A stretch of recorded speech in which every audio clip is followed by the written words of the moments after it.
महाराष्ट्र और उत्तर प्रदेश सरकार ने आधार कार्ड को लेकर एक अहम फैसला लिया है, जिसके तहत अब आधार कार्ड को जन्मतिथि के प्रमाण के रूप में मान्य नहीं किया जाएगा। उत्तर प्रदेश सरकार ने इस संबंध में आदेश जारी करते हुए ये साफ किया है कि आधार में दर्ज जन्मतिथि किसी प्रमाणित दस्तावेज के आधार पर तय नहीं होती, इसीलिए इसे सरकारी रिकॉर्ड में जन्मतिथि के सबूत के तौर पर इस्तेमाल नहीं किया जा सकता।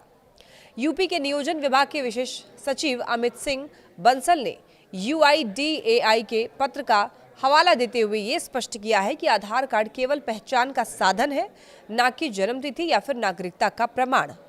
सरकार ने ये सख्त निर्देश दिए हैं कि किसी भी सरकारी काम जैसे कि नौकरी की नियुक्ति, प्रमोशन, सर्विस बुक में सुधार या फिर अन्य संवेदनशील दस्तावेजों में आधार को जन्मतिथि के प्रमाण के रूप में स्वीकार नहीं किया जाए।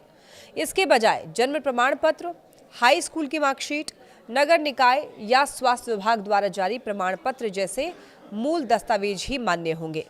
उधर महाराष्ट्र सरकार ने भी आधार को लेकर कड़ा रुख अपनाया है, जहां राज्य के राजस्व मंत्री चंद्रशेखर बावनकुले ने सिर्फ आधार कार्ड के आधार पर जारी किए गए जन्म और मृत्यु प्रमाण पत्रों को रद्द करने का आदेश दिया है।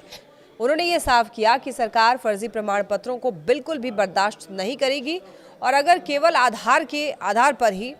जारी कोई प्रमाण पत्र संदिग्ध पाया जाता है तो उसे तत्काल रद्द करके पुलिस में शिकायत दर्ज कराई जाए। ये कार्रवाई जाली दस्तावेजों के बढ़ते हुए मामलों को देखते हुए दरअसल की जा रही है।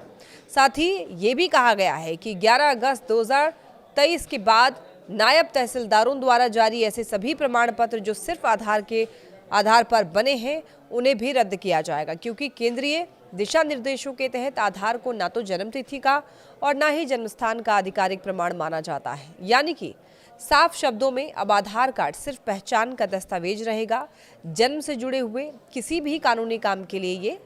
मान्य नहीं होगा।